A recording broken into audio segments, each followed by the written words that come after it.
Uh,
Hello, good evening, and a very warm welcome to the InGear Motorsport live stream sponsored by InGear Media. I'm joined here tonight by Charlotte Burridge, also a racing driver, and you've actually raced at this track as well, I believe. Yeah, absolutely. A few years ago now. It seems a while ago, but I'm looking forward to seeing what this has got to bring. Cool. So the drivers have just finished free practice at the moment. We've got a couple live races coming up for you tonight. If you're tuning in to one of our live streams for the first time, we do this every Saturday, although in a few weeks' time it will change to a Tuesday. But we're live every single week. It's free to get involved, free to join. And if you have a copy of Assetto Corsa Competizione on PC, which is the game we play, then you can come and join the server as well and get in the action with the guys. So qualifying is just starting. We'll pick up on timings in a moment, but Charlotte's race at this track in the real world, I should probably clarify, but this is her first experience of seeing it in a sim racing game. And although she's been watching our live streams, never really taken part much in sim racing, have you? So what are your thoughts for the racing tonight? Yeah, no, I'm really looking forward to it. I've watched you guys now over the last few months now, I guess it's been over COVID.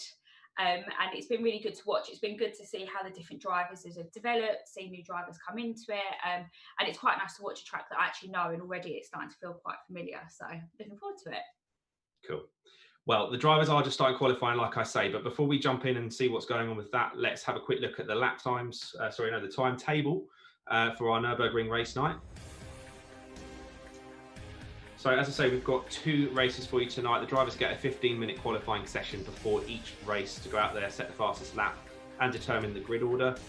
The server, I believe, is filling up gradually as we go. We'll see how many drivers come in. I've just heard from Dan O'Brien, one of the drivers, that he was running late, but it looks like I can see his name on the scores. But anyway. Surprise, surprise. Yeah, classic Dan. We'll come back to But yeah, so first of all then, we've got official practice, which has just finished, so that's done.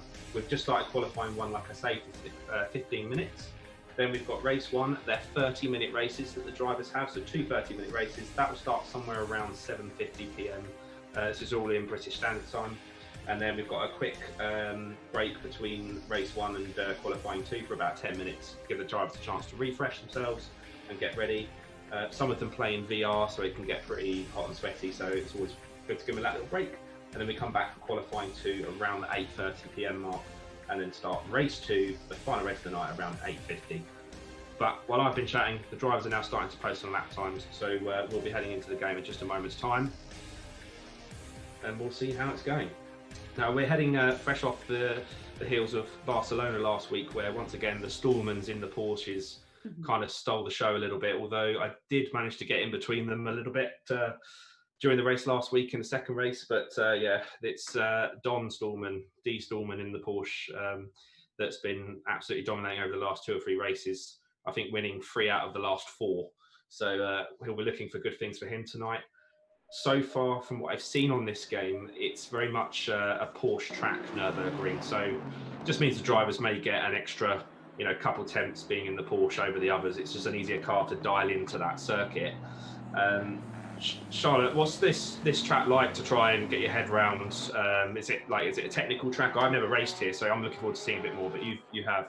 Yeah, for sure. I mean, I think any European track is slightly more technical to a degree than the UK ones.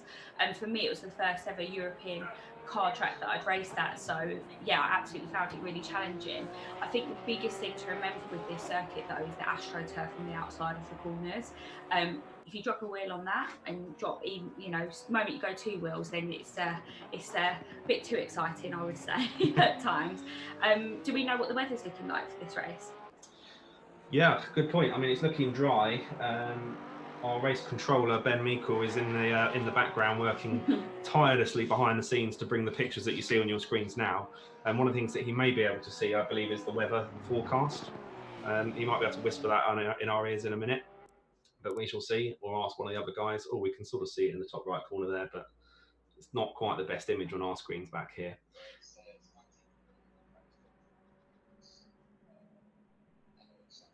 19 nice. Degrees and it looks sunny. So cool. It's looking pretty good then. So when I raced here, I think anyone that's actually been to Nurburgring, whether they've driven the Nordschleife themselves or raced at the GP circuit, will know it's absolutely got its own microclimate. It's almost a bit like Spa in that sense. So when I was there, I went through a million different setups, loads of different weather, rain, blistering sunshine on race day. So I guess it's good for these guys that it's looking nice and simple in terms of weather conditions then. Yeah, it always helps. And we touched on the last live stream where we did some commentary a bit about tyres. GT3 cars particularly, the tyres are very, very important. And what I mean by that is the optimal temperature that you have them running at. Just being a couple degrees one way or the other can have a serious detriment to the car's performance. And you can try and control that with the way you drive, but also the pressure that you use in the tyre as well. So it's something that you can adjust in the game, just like you would in the real world. Drivers will adjust their pressure settings to try and get the right setup. It's not such a big a deal in qualifying. It can help you find a bit more time, but throughout a 30-minute race, that's long enough to really start having an impact on tyre degradation throughout the race. So these sort of temperatures, when you start activating that sort of thing. So if it's like this for the race, then that is a temperature where the drivers will need to think about that. But yeah, it's pretty much the optimal conditions for a car to go out on a track at the moment. So as expected then, our Stallman has put a time on the board of a 1:55.29. So we'll see how that changes throughout. He's looking nice and planted there, using all of the track as he comes and drops down the hill into one of the tighter sections of the circuit, Dunlop. The German word is carer, but we'll call it Dunlop curve. So question for you then, having sort of coming into this first time, sort of really avidly watching it as such, you've got teams. So talk me through the teams. Obviously we've got the father-son duo that I'm aware of. Do they actually work together? Because again, having raced yourself, you'll know that if you've got a teammate, it's a really healthy rivalry that you've got, and sometimes you work together in qualifying, especially if you're the first ones out of the garage. It's like, let's go, work together. Yeah, it's a good point. Yeah, the Stallmans are absolutely a team in the Porsches. They're a father and son team. Being sim racing, we don't get as much information about the drivers in this sort of league that we would in the real world. But and I know that R. Stallman's actually the father, D. Stallman's the son. So it's actually the father that's put the lap time on the board at the moment. We've got Neil Kidd and Danny Price in the Aston Martin racing machine of Team Sheba Garage, coined by the fact that Neil absolutely loves his dog, which is a Sheba. So you'll actually see that on the side of the car in the livery. There's a picture of the dog drawn onto the side of it, which is quite cool. So him and Danny race in the Aston Martin machine, another car that's actually well suited to this track. So in the real world race last year, race 2, the Aston Martin was very, very fast, only really kind of trumped by the Bentley, I believe it was, in the first race. No, the Lamborghini. Yeah, Lamborghini was really, really strong here last year. I was doing a little bit of research during the week, as I haven't got much to do at the moment. And yeah, the Lamborghini looked really, really competitive the whole way through. And I always think it's interesting when you're looking at times and qualifying, not just to look at the race results and what, you know, and how people have qualified, but look at what was going on in free practice as well, because there's a lot that happens in free practice that I guess people maybe, if they haven't raced themselves, don't quite understand or know, whether that's fiddling around with setups as well. You know, if you've got a new driver in the team as well, it's really important to see how that driver works and what setup works best for them. Yeah, and I do know the guys, actually, some of them do help each other with the setups a little bit. So particularly the Nissans, I don't actually know. We have got Steez on tonight. He's made it on for the first time in a while, which is fantastic. So Steez and Clemson, who hasn't made it yet, both racing the Nissan. I've heard them showing setups. So you can see at the moment then, as the timing screens come up, a 1:54.4 is the fastest by D. Stallman. Then you've got R. Stallman in second with a 1:55.2, so 0.8 slower at the moment than his son. So normal service has resumed, it would seem, from previous weeks. Then we've got Heath, who's one of our northern contenders from the UK. So Heath is in the Bentley, the car that so he can go reasonably well around here. So that's there. But he's a second off the pace at the moment. If you can be within inside a second of the car ahead of you, you might be able to race with them in the race. So Heath within kind of the sort of pace where he might be able to get a bit of a toe and go with them when the racing starts. But at the moment, as I say, normal service is resumed. The guys are needing to find some time on the Stallmans. Nice to see that Dan O'Brien has made it in though. He literally walked in the door probably about 5-10 minutes ago before we went live. So he's had no practice, not seen the track properly before. So I can't remember off the top of my head whether Dan's actually ever raced here before. Yeah, and Dan's one of the, well, as far as I'm aware, maybe the Stallmans might, but he's the only one that's raced in the real world. So sometimes that has advantages and disadvantages, believe it or not. You think it would always help, But yeah, sim racing can be a little bit different in some respects. Of course, you don't have quite the same feeling in the car.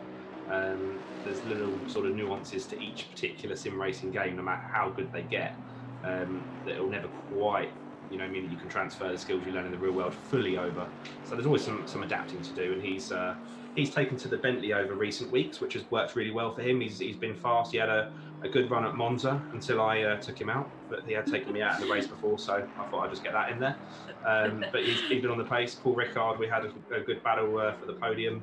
So he's normally at the sharp end of the grid. So learning the track at the moment, Dan, and he's only got 4 minutes left of qualifying to do that. So he's going to be working hard to explore the limits of the track. If you're going to have an issue, then qualifying is definitely better than the race to do it. Free practice is even better still, but he's not had that luxury tonight. Or even better still, just don't have an issue. Yeah, always better if you don't. Always better just not to. Just point out the obvious there. So, who have we got then? Heath still third, Kid up in fourth. Team boss of Harambe the dog will be happy with that. He's near the front end of the grid. A small grid we have so far of just 7 cars. It's unless we're doing like one of the big tracks of, you know, Monza or Spa, it doesn't always seem to fill up for the first race, but we may see some more cars in the next race. But either way, the guys usually are quite closely matched. The 2 Stallmans usually are not far off. Heath sometimes gets up in the middle of them both, as does O'Brien. And then sort of Kid, Price, Stees are usually quite close together and have a good race as well. So definitely some action still to be had, even with this grid. And somebody may well drop in the last few seconds as we watch qualifying here. So Nurburgring then, if you're watching this, a lot of people have heard of the Nordschleife at Nurburgring, which is the massive track that you hear of car companies competing for fastest lap times on, and also known as one of the world's fastest toll roads. This is not the Nordschleife, this is actually the Nurburgring GP circuit. So in 1984, they finished construction of an actual GP circuit, which was formed using bits of the old tracks. And there was actually an even bigger Nordschleife before that, or rather I should say the Nordschleife is what remains. It's the northern loop of what was once an even bigger Nurburgring full circuit. So we're on the GP track for tonight, but again, I'm going to use the experience of Charlotte that's actually been around the Nordschleife for something I'm quite jealous of in her road car after racing on the GP track.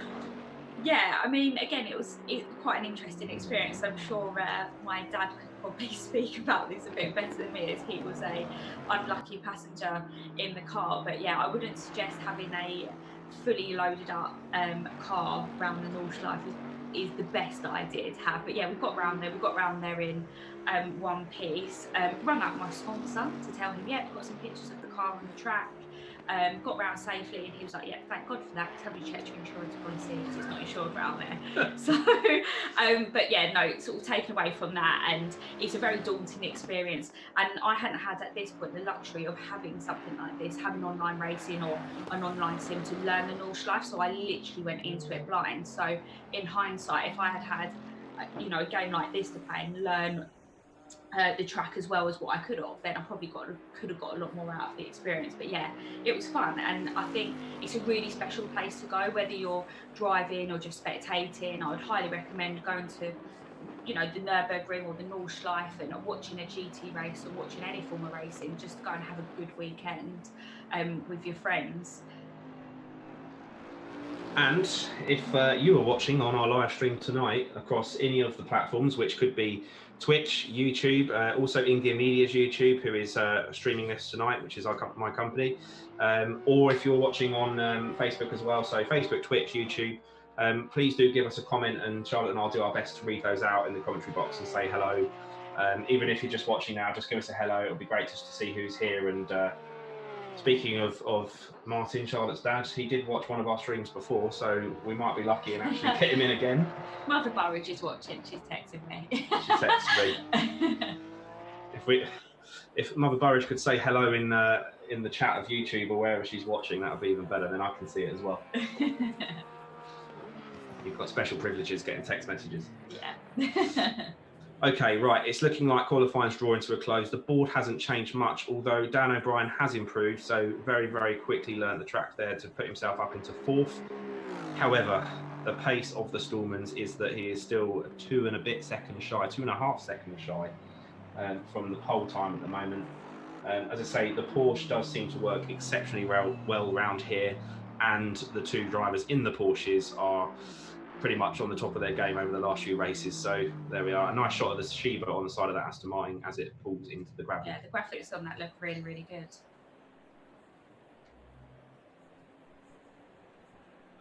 So there you have it. That is the end of qualifying here at Nurburgring on the InGear Motorsport live stream. We're going to go to a short advert and then we'll be back ready to go through the grid.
Okay, so time to go through the grid order. The drivers will be preparing final setup tweaks before they then begin the very short formation lap, which is actually about a quarter of the lap, so we don't even do a full formation lap. That'll be happening shortly.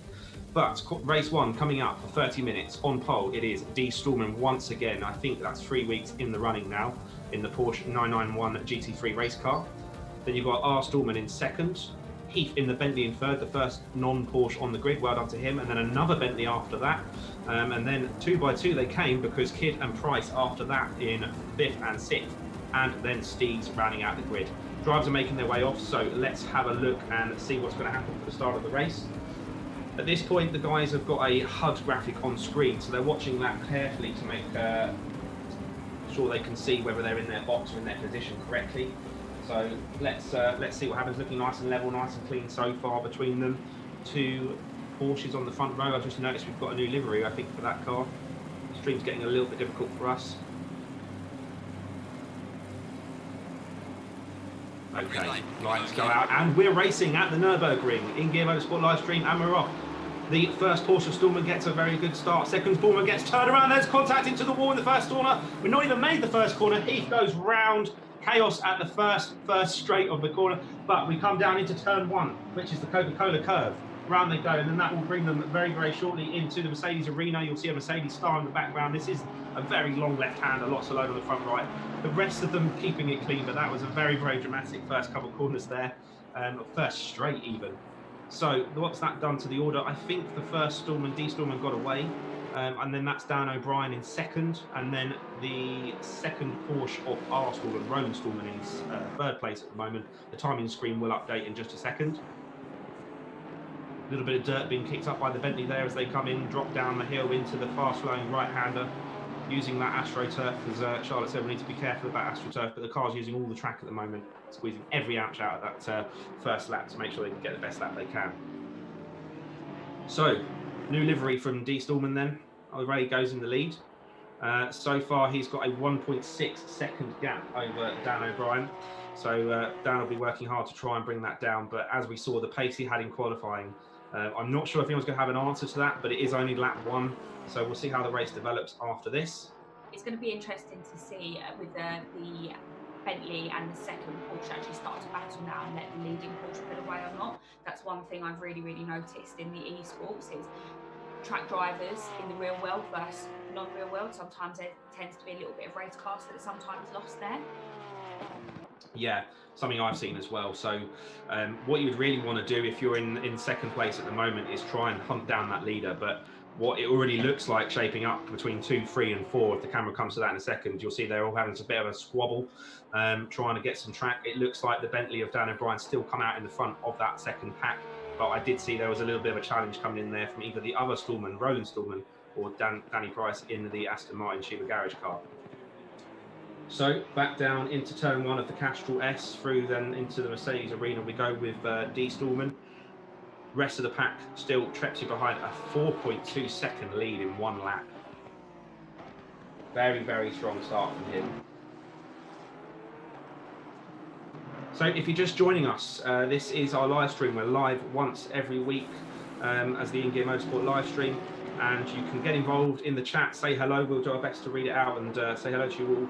And you can also come and join the racing for free as well. We do this, as I say, every week. We have a Discord which you can join. Okay, right, Stallman putting the pressure onto Dan O'Brien now. You can see trying to make his Bentley as wide as possible, trying to hang on to that place.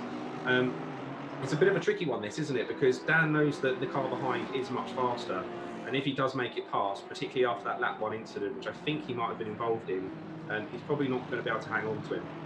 So it's kind of a damned if you do, damned if you don't in terms of letting him pass cleanly. You almost want to defend it, but don't want to defend it. It's quite a... What do you think? This circuit's quite a tricky one as well, because in some places the width is actually quite narrow. It goes down to, I think it was 10 metres, where it goes as wide as 25 metres. So having to make your car very, very wide at places, but also keep it really nimble, keep it tight through the corners as well, just to make sure that you get a good run off, because they're all long corners as well. You can't be scrubbing off any speed going in.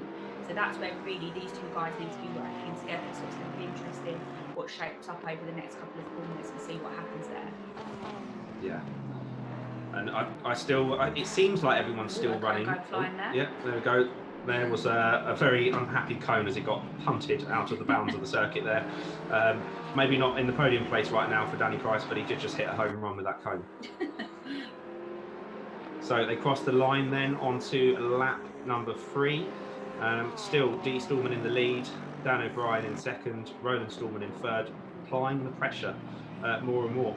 Has to be said though, despite hitting that cone, Danny Price is hanging in there, so he's still on the back of that pack and you know, in contention. If Roland Stallman goes for a move through on Dan and they hold each other up enough, that will potentially let the Aston Martin machine come through as well.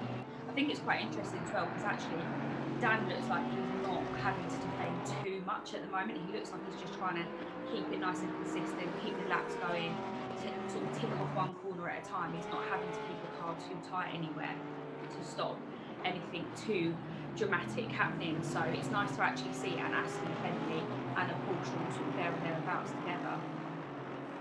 And we've had a little bit of action in the chat now. Thanks for saying hello. So Paulina's here with us. Well, hey. You was here with us as well. She'll be cheering on her boyfriend Danny Price. And we are bestowed with honour, everyone, because Martin Burridge has said hello. In fact, we've got hi out of Martin. That's as good as it will ever get. Now, just a little funny story. Like I say, Nurburgring for me was one of my first real European races under the FIA guidelines. So it was quite a big deal for me and my dad to go out there. Now, my dad's got a bit of a habit. He doesn't tend to watch the first couple of corners. But once everything settles down, he's back on the pit wall. He's always doing the pit wall, always putting his 2 pennies worth in on the radio when he can. But actually in Europe, we're not allowed to go back onto the pit wall until the first full lap has been done, which is something that's unique and only takes place in the FIA guidelines. So it's where did it go stand? Yeah. A regulation just for Martin. Yeah, you are. He likes rules. So when I was looking doing my research in the week, I saw that there's a castle based near the track. Did you see that at all? A castle? Yeah, there's a castle, the Nurburg Castle. So the town of Nurburg is where the Nurburgring's hosted, so no extra guesses for where the name Nurburgring comes from. But yeah, there's actually a castle. Some of the shots in the background of the track, you will just see it at times. So very old town actually surrounding the circuit nearby. There's also a hotel on site here, so really well, lots of good facilities around here, particularly because of the tourism aspect of the Nordschleife with the full, you know, however many corners it is. That's something I didn't research, but hundreds of corners on the actual Nordschleife. You could argue too many in a way, but no, there's loads and loads to do there as well. You know, they've got a karting circuit there. They've got smaller circuits, sort of inside the GP track as well. There's actually probably about 3 circuits from what I was looking at. They've also got something which I quite liked because I'm very into Disney as well, which is the Neuro, what they class as the Nurburgring of Disney, and it's a museum. It takes about 3 hours to go around there, but it talks about the history of the Nurburgring. I think that's what makes this circuit so special, because it's actually had some real turbulent times, you know, from having the Formula One taken away from it because it was deemed too dangerous, to building this new GP circuit for that exact reason. And actually back then, in the 1970s and 80s, the fans actually found it really boring, so the Hockenheim actually took back over the Formula One. It was only due to the success of Michael Schumacher that the Formula One said, okay, then we'll go back and we'll have 2 German Grand Prix. So it's had its fair share of stories over the time, really. Yeah, and like I say, it actually meant that we had 2 Grand Prix for a while. That's right. Yeah, there was, and they had to call it the German Grand Prix and the European Grand Prix to keep Hockenheim happy as well, and they kind of alternated for a while. So the 2 tracks, thanks to Schumacher, both hosting a German race. So it lost it in 1986, and it wasn't until 1995 that actually come back. So you think that's a long, long time without a Formula One going there. So I've just noticed poor Mr. Heath, after that first lap incident, has actually retired from the race. That comes as a little bit of a collision between the Bentley of Dan and the R-Stallman, as we saw, kind of got clipped into him. It's one of those things, everyone's bunched together. I saw kind of Dan clipped his rear quarter. That just turned Stallman enough in towards Heath and sort of ended his race. Bit of a shame after last time. I think he got caught up in a collision a little bit as well, but we will have another race. So as I said, if you missed it at the start, there's another race after this one, so he'll be back in action. But still, at the front end of this, you can see Roland Stallman still applying the pressure, trying to find a way past the Bentley of Dan O'Brien, who, to be fair to him, hadn't seen this track an hour ago and is doing all he can to hold off a much faster Porsche. Well, it was faster in qualifying, that's for sure, but every lap that goes by, that's another lap he's learned the track a little bit more. We've still got Danny Price not too far behind, still within a couple of seconds of the 2, but they have managed to break away. It seems as Dan O'Brien builds pace up and settles into a rhythm. They just pulled out that 2-second cushion. So what you might see is Stallman, I keep needing to remember there's 2 of them. Roland Stallman may decide to actually have a bit more of a shall we say, a spirited look at overtaking. Yeah, you can see actually there he was just starting to come across a little bit earlier than what Dan was, and is that him starting to think about making moves at the moment? Is Dan now going to have to start holding on to these corners a little bit tighter and potentially scrubbing off some speed?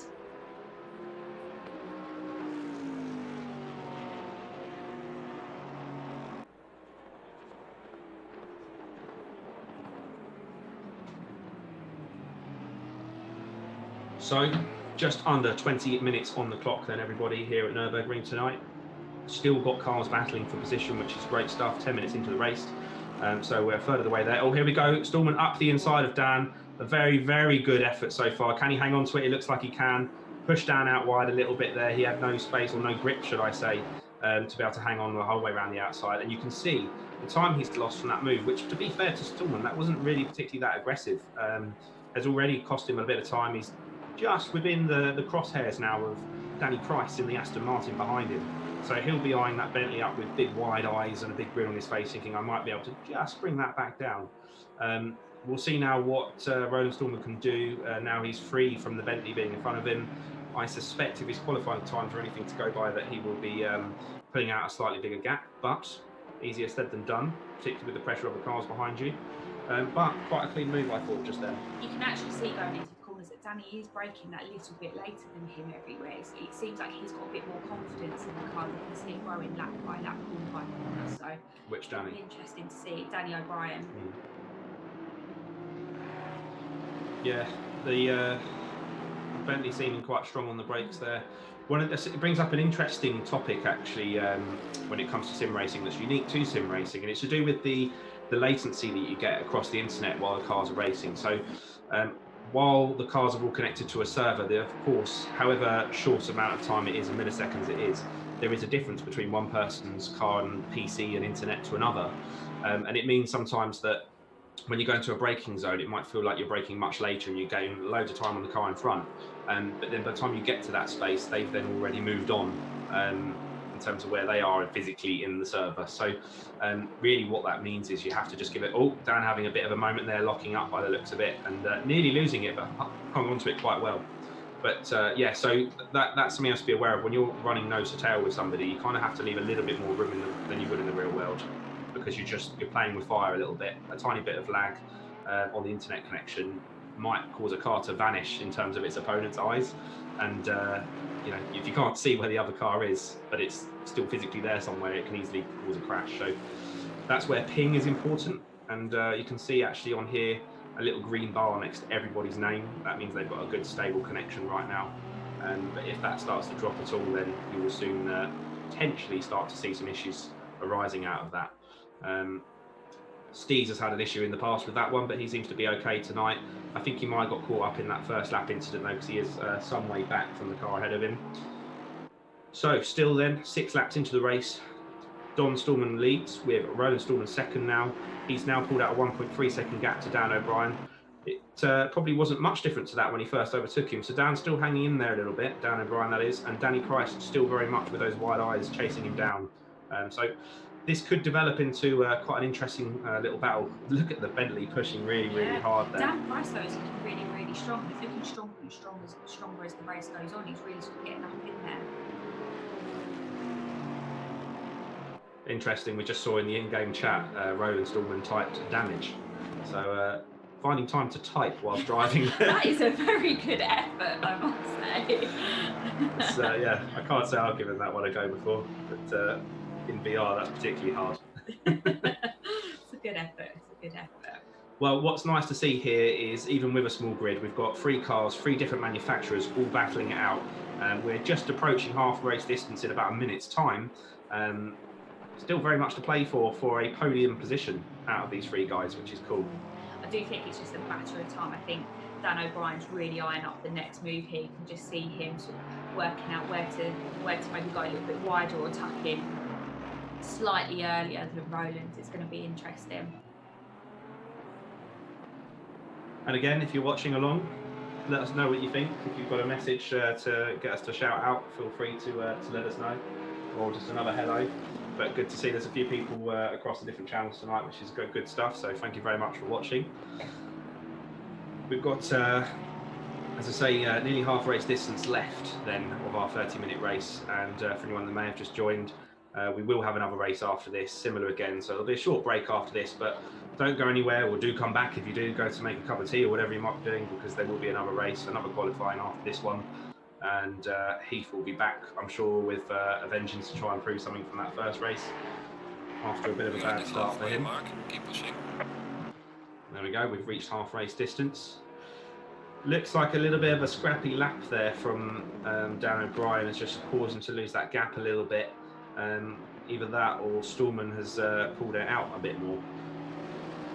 We don't always get direct lap times in the commentary box, so I can't tell exactly what their last lap was, but I can tell you that the gap is 1.2 seconds between Dan O'Brien and Danny Price, and just under a second between Stallman and Dan O'Brien. Even that's updating, there we go, 1.4 seconds now between second and third place. But as expected, Porsche 1-2, Bentley in third, best of the rest at the moment. And then we've got our Aston Martin, Nissan. If you're watching this and you're thinking you quite fancy buying yourself a GT3 race car, it might interest you to know that generally speaking they range from anywhere from £350,000 up to about £750,000, with the Ferrari being the most expensive of them. Who would have thought? Shocker. Yeah. The AMG, which is my favourite car and what I use when I'm racing in this, it's €400,000.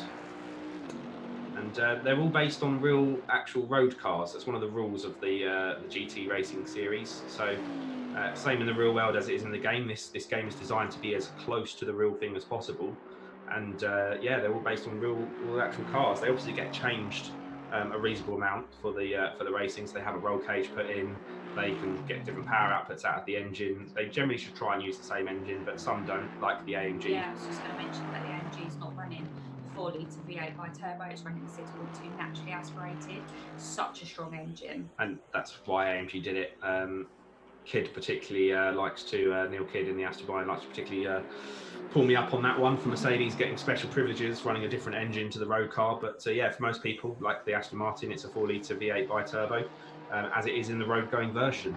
So car very similar to how it's in the road, apart from sometimes more power, lots of aero. You'll notice these cars have a massive big rear wing over the back of it. That's not because they're bad boy racers that like to go and hang around in car parks at the end of the race. They do have a purpose. They generate lots of downforce, pushing the rear tyres into the ground at high speed, and that's what we know as downforce, and gives the car more grip.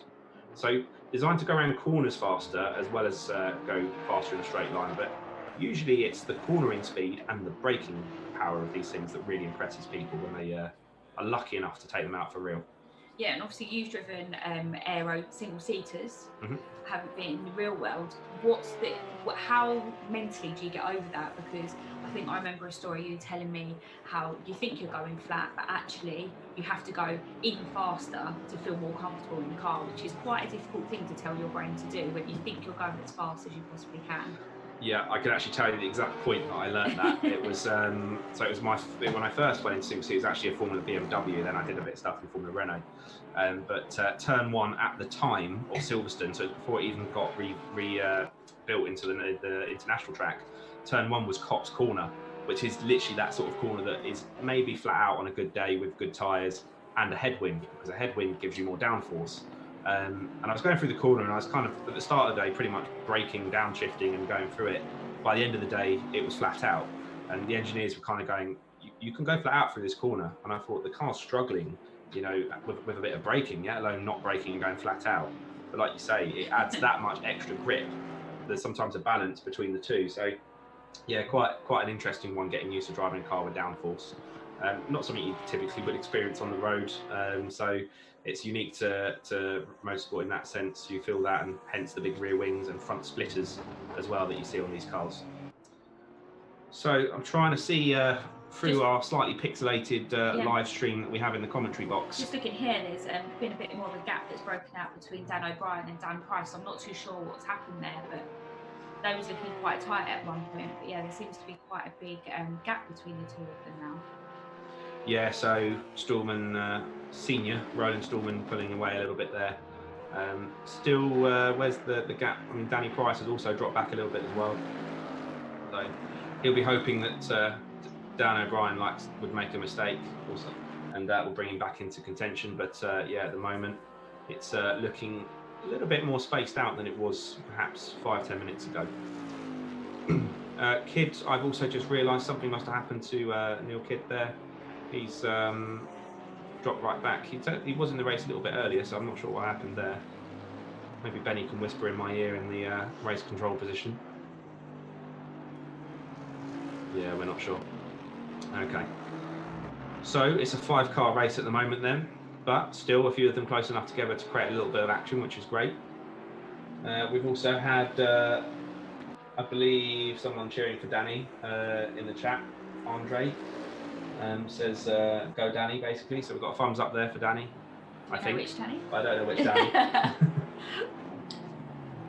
But hello. And we are now into the final 10 minutes of our race here at the Nurburgring over in Western Germany.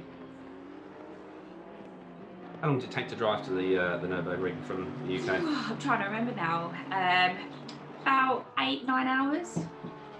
Not too bad. A few autobahns on the way, so yeah, I'm sure Martin loved the autobahns. Yeah. Yeah, I think first time I drove on one, I was expecting there to be a big sign, flashing lights saying "woohoo!" right, flat out. Yeah, absolutely not. You think you're going fast, and then a car will come past you twice the speed, and they've got no fear whatsoever. I think that's one thing as well. If you are ever going to go to the Nordschleife, people know that circuit literally like the back of their hands. Like all 14 miles of it, they just know exactly what's coming up. And you said it at the start of this, you said it's like a toll road. That's absolutely what it is. For any of you guys that are watching that have been to a track day before, you have to sit in a safety briefing, sign on, etc. It is literally, you get your ticket, you show it to a man at the gate, and you go. You can be on there with GT3 cars testing, perhaps. Buses, coaches, motorbikes. It's absolutely crazy, but definitely an experience worth doing it for the sticker. Yeah. Although I'm sure that sticker is also a target to any police officer that sees it. Yeah, absolutely. Yeah, if you want to giggle, go and Google 10-second ring king on YouTube. That's not what it might sound like. It's a guy that literally lasts 10 seconds on the Nurburgring Nordschleife before it all goes horribly wrong. But yeah, you kind of see them pulling out of the toll road or whatever. Expensive mistake when it goes wrong as well. I'm not sure on the exact pricing of it now, but it was at €3,000 per metre of alco that you would, if you bent at that point, and that was a good few years ago now, so I'm sure that's probably gone up. Yeah, in the last couple of years. I've heard that as well. And if you damage the grass, the arm cone, if they have to close the track down, then you're really in big trouble. Oh yeah, it's by minute. It's like €10,000 per minute or something stupid to cover the revenue of then closing the track while they cart your car off that you've run out of talent and stuffed into or bike. Or coach or bike. Yeah, you saw a coach going around, didn't you? Honestly, it is the most bizarre thing ever. Absolutely crazy. Okay, so then just over 5 minutes to go, and still the same order of Don Stallman in the lead, Roland Stallman in second, Porsche, Dan O'Brien first of the non-Porsches in the Bentley, Danny Price, both the Dannys following each other around the track at the moment. Looks like Danny Price has brought it back down by a couple tenths, and he'll need to do more than that if he wants a shot at getting on the podium, but still in striking distance. We saw Dan O'Brien having a few very squirrely moments earlier, and you see how much of the track these guys are using. And you notice them literally going over every bit of curb in some places, particularly coming into the Coca-Cola curb there off of Vedel, turns 14, 15 into the final corner. Dan was right up over the outside curb before he turned in. And of course, the benefit of that is it means that you get a slightly better angle to turn into the corner. You use more track, that means you don't have to turn the steering as sharply. It lets you carry more speed through the bend. So that's why you see people trying to use every single inch of the track like that. It just helps you get a better line, what we call the racing line. And quite a nice bit of sunset starting to happen now. As you can see, the sun getting low. I was delighted to see that in the game, it's just like real life, where it does blind you at this sort of time of day at certain corners. You won't really tell from the camera angles that we have, but yeah, sometimes in car, as it gets to sunset, the sun literally is straight in your eyes as you've got to try and pick a braking marker at 150 miles an hour that's about the size of a postage stamp on the side of the track. So it's always interesting that you can see in places it's very bright. Look at this, it's come down more. I've just been watching Dan O'Brien, I'm staring at the screen there. A couple of little stabs at the brake mid-corner there, which is making me think like his tyres starting to go off in that Bentley. Quite possible. He did have a very aggressive start to the race. Yeah, not looking quite as settled. He looked like he was in a good rhythm a couple of laps ago, but it started to look like probably tyres. We've also seen that Danny Price's girlfriend, Paulina, is still watching, but she's moved across to YouTube so she can watch TV. So, Danny Price, you need to pull your finger out a little bit. She's losing interest in watching you at the moment, my friend. But maybe you want to come back, because he is now half a second behind third place. So a podium is possible then for the Aston Martin of Danny Price on Danny O'Brien in the Bentley. Nice to see that some of the cones are still survived. Oh, very wide, look at that, a mistake from Dan O'Brien. This is going to be a very exciting last four and a half minutes, I think. That brings Danny Price straight back onto the back of them. I feel like I'm having stuttering here trying to pronounce the two Danny's names quickly. Danny. Maybe we'll do the Bentley and the Aston Martin here. No, it's quite interesting, and it was something that I was waiting to see during this race. Is if you hit a cone, does it stay down?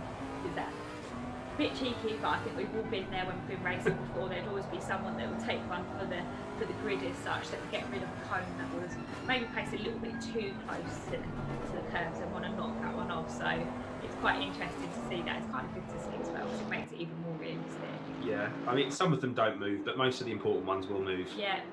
What I quite like at Paul Ricard is they have these almost like flaps that poke out of the ground. So when you hit them, it triggers a sensor, so race control know that you've hit them. But then the flap kind of stays where it is, so it doesn't damage the car, but they know that you've definitely gone wider than you should have and you've been a naughty boy. If you do that too many times, then you will get a slap on the wrists, or rather you start with a slap on the wrist, you get 3 warnings of exceeding track limits. And then on your 3rd or your 4th go, you then get a penalty, which by default in the game is a drive-through penalty, I believe. But yeah, depending on the circumstances, race control can also issue timed penalties as well. So if you, in fact, it's a time penalty first. I believe it's 10 or 15 seconds. If you gain more than 1 second, though, in one go, you go straight to a penalty. So the game has a clever robot essentially in the background assessing your previous laps and your lap times and sector times, and it'll know if you've gained a substantial amount or not through a corner, and it can issue an automatic penalty. So in some ways they can be even tighter on those sort of restrictions in the virtual world. Look at that, right out on the edge. I'm just waiting for that wheel to touch the grass at some point. Dan O'Brien using every inch. Look at this, 2.5 minutes to go, so a couple laps still. Stallman is Stallman number 1, Don Stallman. There's not another Dan. I am really having trouble with names. Don Stallman. We've got Dan at the moment. Thanks for that, guys. Yeah. Oh, there's a stray cone actually on the track just there. Yeah, that's what prompted me. I saw it last lap. Look at this. So Dan O'Brien in the Bentley, then the number 55 Bentley car on your screen, will be very much trying to think about how he keeps the 159 car of Danny Price behind him. So it's at that time in the race where if a move is possible, you're going to absolutely go for it. There's no point, keeping anything left on the table. You want to go and put it all out there and stuff it up the inside if you can, do or die. Oh, Paulina did respond to me. She said that she's moving to YouTube so she can watch the stream on TV. Oh, okay, I take it back. She's invested. She's fully committed. I like that. That's good. Very nice. I hope you've got a Prosecco or a suitable drink of some sort while you watch this. Oh, Heath is out there. So Heath making some kind of recovery here, going past Steez. Steez was doing quite well in 5th, so Heath made his way back. Don't forget Heath involved in that lap 1, not even turn 1 incident as a result of that little bit of contact from the other Bentley of Dan O'Brien. But here we are then, the leaders on the last lap. Don Stallman has had a dominant race so far. He's got 1 more lap to go until he clinches yet another victory in our InGear Motorsport live stream server. But here we are then, we're back to the action of the 2 Dans. Dan O'Brien, Dan Price. Dan Price got back a little bit. They'll be just starting their last lap now, so they're coming into Coca-Cola Curve, the final turn of the track. Then they'll stretch out up to Castrol S, turn 1, into Mercedes Arena. And they're overtaking opportunities. What corners would you say? It's probably Dunlop Curve, the hairpin? Yeah, absolutely. I think for me, it's probably the safer bet out of all of them at this point, and then you're not scrubbing off your speed around the back section or the last section of the track. And here we wanted to make sure if he does make a move, he makes it stick. Dan O'Brien is not known to give up a place easily.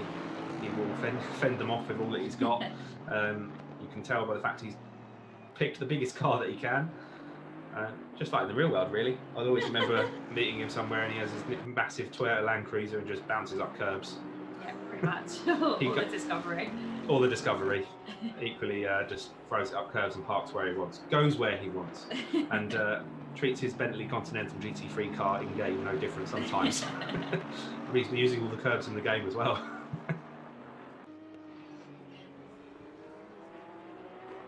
Martin's let us know that the drive to Nurburgring is 8 hours and 8 hours drive, 420 miles. Thank you for that. Martin, how long would it take you to sail there in your boat? Father-in-law has recently bought a boat, everyone, so he'll be working that out now. Give him something to keep him occupied. I'm hoping him watching this will give him his little taste about the motorsport and I'll get back out on the track quite soon. That'd be good. That'd be nice, yeah. Hint. Okay, right. Well done to Don Stallman, then clinches his another win after 16 laps here at the Nurburgring GP circuit. Roland Stallman coming home in 2nd, bar this last corner, nothing going wrong, all looking good. That'll be him across the line to take the checkered flag, bringing it home in 2nd, and then did Danny Price make anything there? Very close. We've got a couple corners left. Look at that. Danny Price all over the back of Dan O'Brien. Can he make something work on this last lap?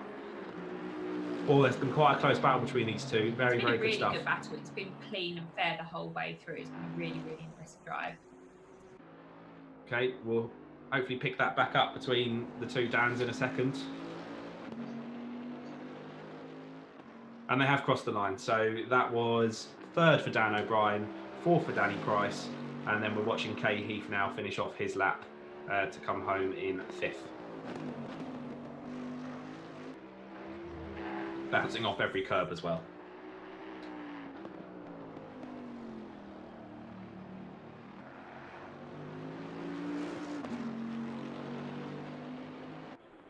I'd be interested to see if we could get Neil Kidd up in here and see what happened to him.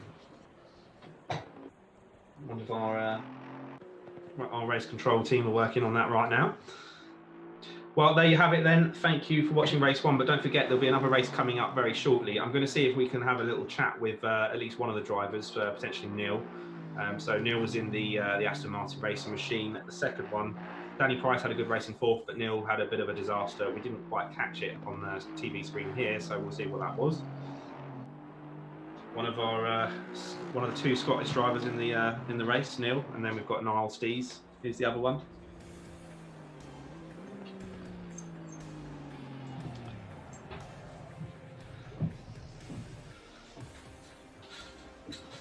There we have it, end of race 1. So a good time to mention then, if you would like to get involved, we do in fact keep the server open all week for testing. So it gets set up on the track that we're racing that weekend. People can come on and practice, and then the live stream currently is every Saturday from 7:30 PM UK time. And then we go through and, like I say, do the 2 races like we're doing now. Those are free to join. There is a small safety rating limit that people have to pass to be able to get into the server, but other than that, they can also do that by joining our Discord and have a chat with us and find out the plans. So we have a community Discord. Depending where you're watching, there will be links on the various channel profiles for that, and you can come and join and see what races we have planned, and yeah, get involved, come and join the chat. And if you want to get involved racing, you can do that as well. It's on Assetto Corsa Competizione. Fantastic game, as you can see. I mean, it develops some quite close racing, even with a smaller field of the 7 cars we have there. Well, I did hear that I think Neil should be with us in a minute, so we'll see how his race panned out.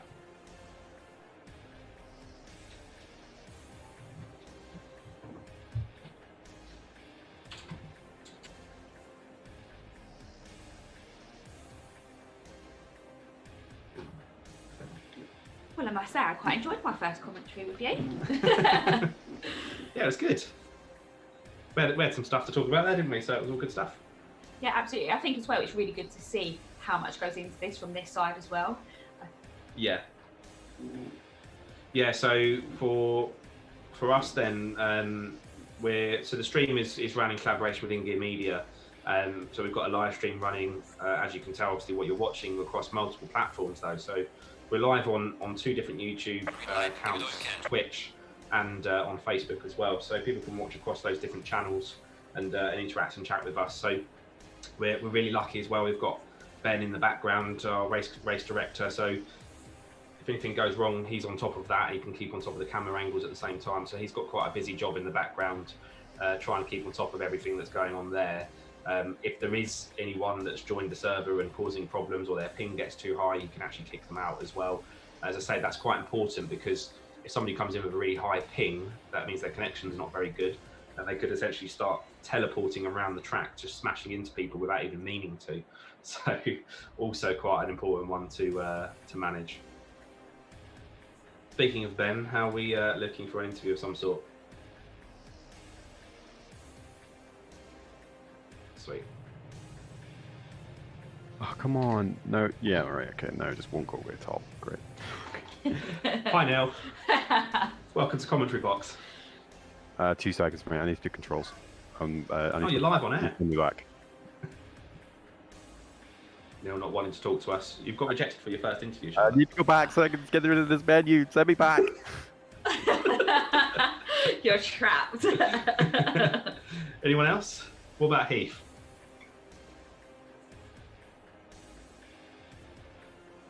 What's that? Now this is the Mr. Heath, equivalent to you're in the being commentary pit box. lane. How's it going? Tell us what happened at the start, because we kind of saw bits of it. Say that again.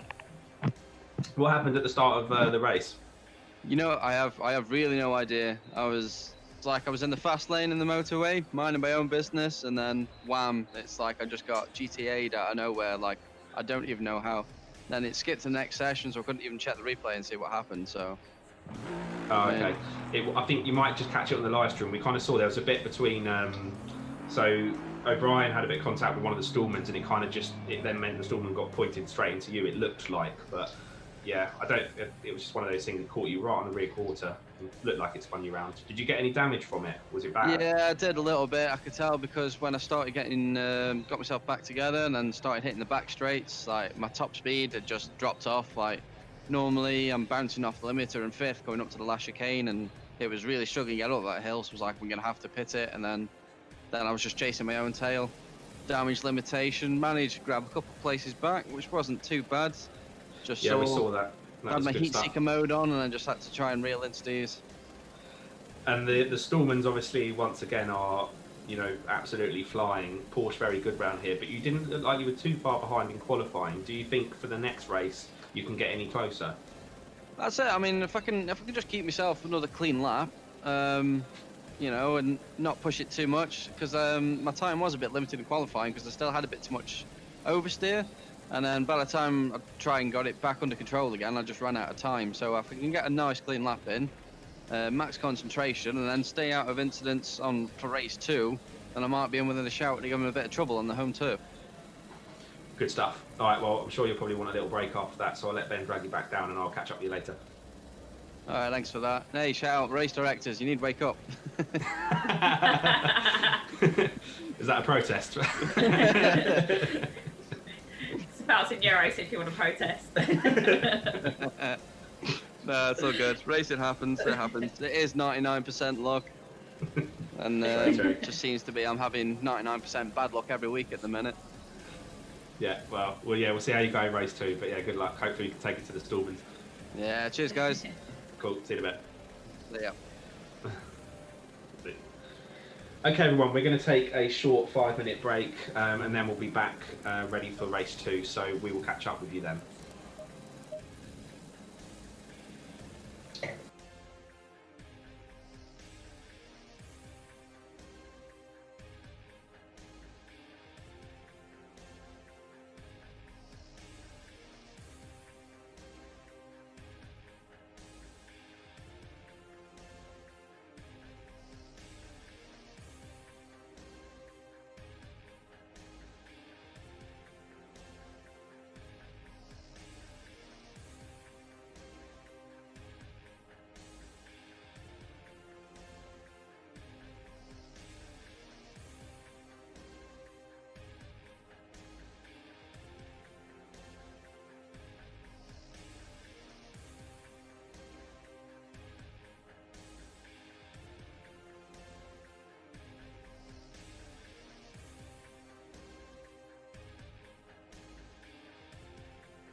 Hello, welcome back. So we have just finished race 1 here at our live InGear Motorsport stream.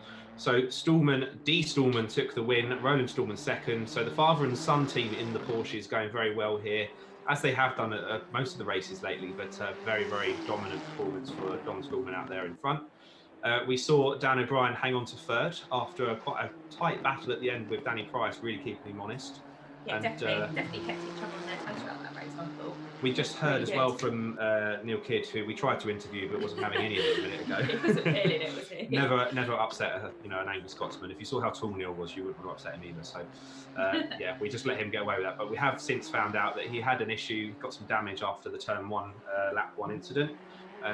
Or early in the race certainly anyway, and then when he went into the pits he couldn't get his menus to work properly to repair the damage, so he kind of just limped on and had some other issues with connection and stuff as well. So a bit of a tough race for him. We had quite a tough race for Heath, who we did speak to, so that was Carl Heath that we heard for a little bit there, and we're now going to sort of turn our sights towards for him in this next race.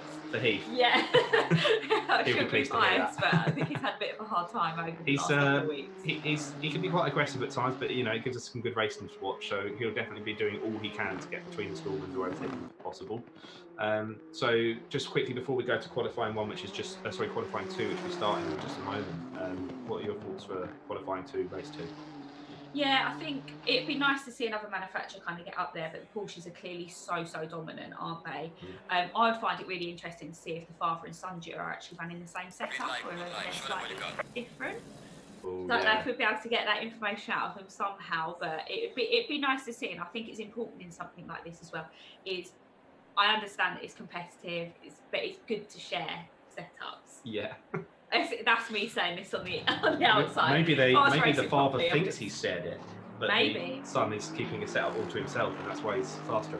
Maybe, but no. Okay, everybody, qualifying has just started, so let's quickly run you through the order of what we've got left on our live stream tonight, and then we'll dive in and see how the drivers get on.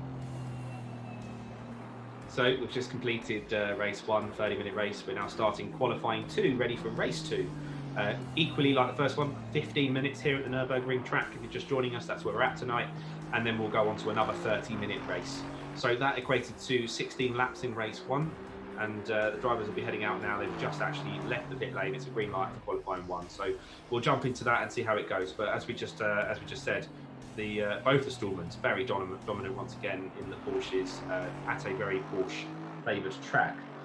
So we can see the Aston Martin straight out on the track of Kidd. He'll be looking to make up for that damage that he had in race 1 that pretty much caused him to limp all the way back, and we'll see how he gets on. So at the moment he's the one we can see on track. I'm sure most of the drivers will be out, being a couple minutes in.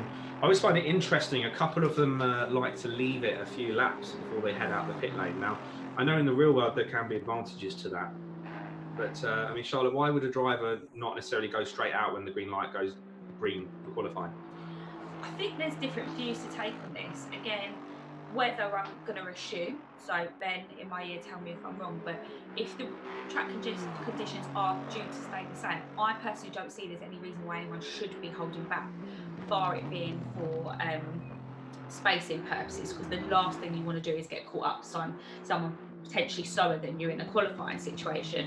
But again, on the plus side, you're in their slipstream, so pros and cons. But again, if it is a wet track that's drying, and tyre wise, and then you're thinking about tyre choices, and there's all different kind of things that you have to take into consideration at that point. That's when I can see a positive in staying in the garage. So it'd be interesting to see what their mindsets are to that, and maybe that's something that we could ask them at the end of this, and see what they're doing with it. I mean, it's usually I've seen Danny Price likes to stay in the pits a little bit longer, but I can't tell from us looking. In fact, it's only Dan O'Brien in the pits. I can just see it on my screen that I have here. By the way, before we go any further on, Paulina's back on the chat again. She loves your crash helmet in the background. Oh, thank you. Doing it for the girls. Yeah, I mean, just in case anyone wondered, the pink one was Charlotte's, I'm the orange one. I was going to say, it's probably a good reason why Dan O'Brien is in the pits, because I'm very, very good friends with his lovely girlfriend, and she's probably giving him some food or something at this point, because she's very good to him. And usually we're on a call together at this point on Zoom, and she's always very good at looking after him quickly in the breaks, whereas I can't say I'm usually quite as nice to Mackenzie during the breaks, but I'm always there watching. My favourite was one of the first weeks we actually did a live stream. I'm on the grid waiting to go, and Charlotte came up with a bottle of Prosecco that she couldn't open for our, I mean, these are Saturday nights, obviously she's doing her calls with Shannon, and I had to help open a bottle of Prosecco. Paulina says we need to give him a monster. I don't know if that's to me or Danny, but yeah, get him out of the pits maybe to Danny, yeah. I think it's really nice though.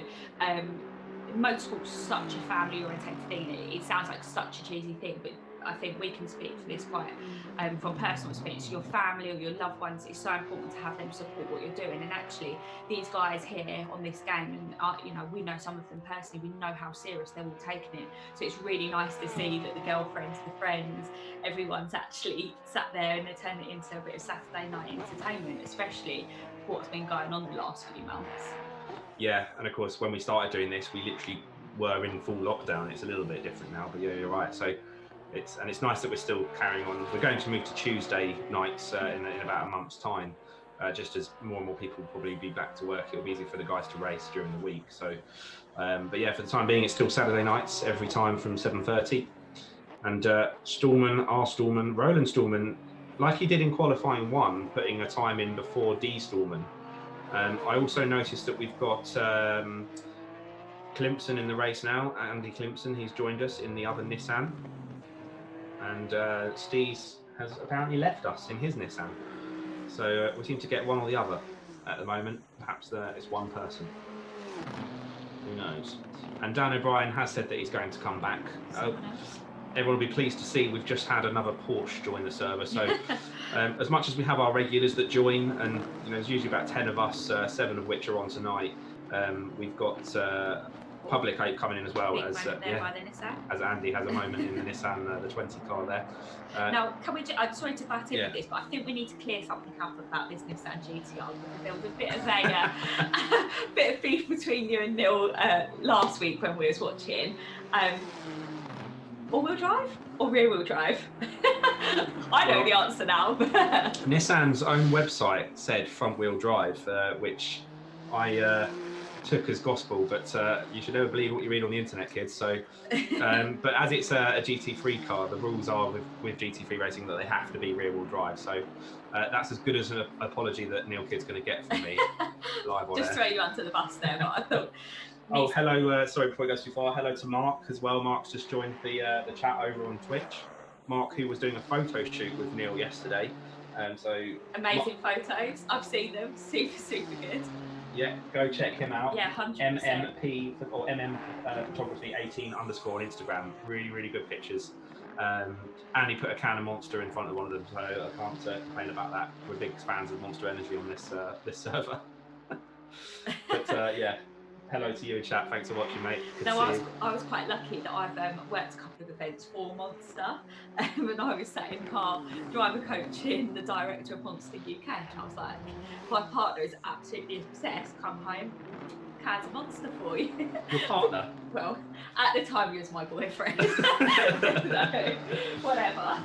We probably should say that in case anyone's like, they're not social distancing. We're allowed, okay? I mean, I was quite happy with the 2 metres apart rule. Yeah, I did try and explain we didn't have to follow that rule at home. But... Okay, right, Dan O'Brien looks like he's made it back and he's made it out of the pits. We've also got our new driver, El Brederman. That's a German name if I ever saw it. Driving a German car at a German track. As are both the Stallmans. So we've got a few Germans in here. And so far, they are massively outperforming our UK drivers. Another person's just joined as we're 7 minutes into qualifying. So looking good at the moment then, with a couple more cars in the race. That should help shake things up a little bit, or shake things up a little bit. Pole at the moment is still D Stallman. Then Heath has actually separated both of the Stallmans so far. Again, it's hard for us to see the times. It looks like 9 tenths slower than Yeah, so you'll see the timing screen come up. It's a little bit pixelated for us, but I can kind of tell you, it looks like 9/10 Heath off of the lead car of D. Stallman, and then R. Stallman is actually only a couple tenths, if that, behind him. I think it's hundredths. So really, really close between second and third. Again, I think we should really talk about the tenths side of things, because a tenth doesn't sound like much, but a tenth in motorsport is a hell of a lot of time, isn't it? You know, we are literally chasing the tenths. And that's one of the things that's great about this sport is a tenth is the difference between winning or losing, which could be the difference between a championship or not, which could be the difference between, in Formula One, for example, millions of pounds worth of prize money. Yeah. You know, so it is all dealt in tenths and sometimes hundredths of a second. You know, if you think of you know, some sports, marathons and things, people could have minutes between them. Yeah. Cars are crossing the line with tenths and hundredths between them, so it does make for some very, very close sport, which is fantastic. Or at least it usually does, but not if you have Don Stallman in the server, because he definitely is dominating at the moment. We've got a special event coming up on the 25th of July, and that's going to be at Laguna Seca. So if you're enjoying watching these, do mark that in your diary, and I'm going to be racing in that one as well. So I'm going to be doing everything I can, providing that Don Stallman does turn up, everything I can to try and go faster. But it's not been easy. I think the only track that I've been close was Paul Ricard within about half a second of him, which, as we established, is still quite a lot. So I'm going to ask you a controversial question now then. We know that you're a big-time AMG fan, as am I. Would you consider going in the Porsche for it? I thought about it, but I think I quite like, we've all kind of agreed as well that it's nice to keep it a bit more like the real world, where you go to one track and one car has a slight advantage, and then the next track it's kind of reversed again a little bit. So it makes it harder for the one-off special events. But yeah, I did think about it. And when I first started playing the game, I actually was in the Ferrari, which is a car that I've liked on other sim racing games. So yeah, I thought I might start with that, but I did actually bond with the AMG a lot more than I thought I would, even though in the real world I've been lucky enough to drive a lot of them and I absolutely love them. They're fine on the real world, but I couldn't get used to it in other games. But in this game, I like it, I feel confident in it. I rarely do anything too bad in terms of mistakes, which is really important as well. We're not really doing endurance racing as such, but for a lot of people that join these online servers, a 30-minute race is still quite a long time, and you need to be able to do consistent laps. So the AMG is a car that I feel quite stable in. The Porsche is notoriously quite tricky to get a handle on, even in the game. Neil Kidd used to actually drive the Porsche earlier on when we started racing a few months ago, and he always said, "Oh, there you go, case in point." It's almost like Don's helping me out there as he loses the rear end, and that was a bit of mid-corner oversteer there, so probably a bit of snap oversteer. These mid-engine cars, where the weight distribution of it is mid-corner, mid-engine, it can very easily swap ends on you like that, and he actually did well to not completely spin. But that's just one of the reasons that it causes a little bit of trouble sometimes trying to get it smoothly around a lap consistently time after time. You can actually see that he looks like he is really, really pushing very, very hard. It doesn't look settled. The car's got a little wobble on coming out of the corner that you can see. Yeah, and then this is qualifying. You know, the drivers will be giving it everything they can to maximise the time in the car. What's also quite good with a game like this is you can instantly return back to your garage, so you don't have to do an in-lap and out-lap, but you have to do the out-lap, but you don't have to do an in-lap. So you can instantly go back in, throw a new set of tyres on as quickly as it takes you to click the button, and go back out again. So just getting those WhatsApp messages through from my mum talking about family side things, but nerve-wracking for us mummies though. And absolutely, I think it is really difficult for you to watch someone that you love and care about race. My mum did particularly well though, because she was usually being followed around by most of the racing boys in the paddock, because they all seemed to love my mum so much. So when she came to the races, I think she had quite a good time and she enjoyed it. But oh, and Mark over on Twitch has said AMG is life. So there you go, big AMG fan as well. Works for the brand, which is where I've actually known from. And Mango Loco is life as well. Monster Energy Mango Loco, of course. Okay, right. Sorry, we keep talking about stories. Let's look at the timing board as we watch the Aston Martin of which number is it? Let's see the side 159. That's Danny Price. Goes through, looking very, very rapid on that lap, but we'll see what it translates to on the timing board. He's in fourth at the moment. Still a bit of a way to go to get on the times of the top 3, but I suspect this lap will be faster just from the couple shots we've seen. But could be, eat my words in a moment, let's see. He looks very, very settled as well, doesn't he? Yeah. And Danny Price, a very good, consistent driver. You know, we've not seen many errors from him throughout the races that we've done so far. You know, we've all kind of had our moments. I had a spin at Zolder. I think he's had a spin somewhere, but generally speaking, he's very solid. So here he comes then across the timing line. What's it going to be? Dun dun dun. Drum roll, please. Timing screen likes to take its time. I must have not gone faster. I can't see on the screen that we have what his top left time was, but it is red, so that means it was slower. But okay, so he didn't go faster that time. We've got another car just behind him on track. I think that might be Stallman. Yes, it is. So he's got D. Stallman behind him. And he's very nicely got out of the way there and not held him up. Very good etiquette. That's very smart driving by him. Yeah. He's probably going to go back into the pits now. He hasn't got enough time to go around again. He's pulled over. Yeah. So yeah, that was very good driving there. He saw that Stallman was behind him on a fast lap. If we have got 40-something seconds of qualifying left anyway, but even if the timer runs out while you're on a lap, you can still finish that lap. We're now up to, I think it looks like 11 cars on the grid, which is looking good. Interested to see what Danny Price did there. I actually thought that he was putting my head back into real life qualifying in the real world, and we all used to run offline at the end to go and pick up a load of tyre rubber.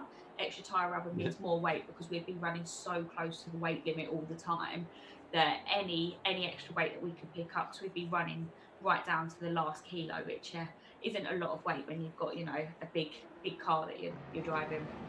Yeah, it's true. That's one thing we don't have to worry about with sim racing. You can eat all the pies and drink all the beers that you want and still be on the weight, still be the same weight, and not have to worry about being underweight.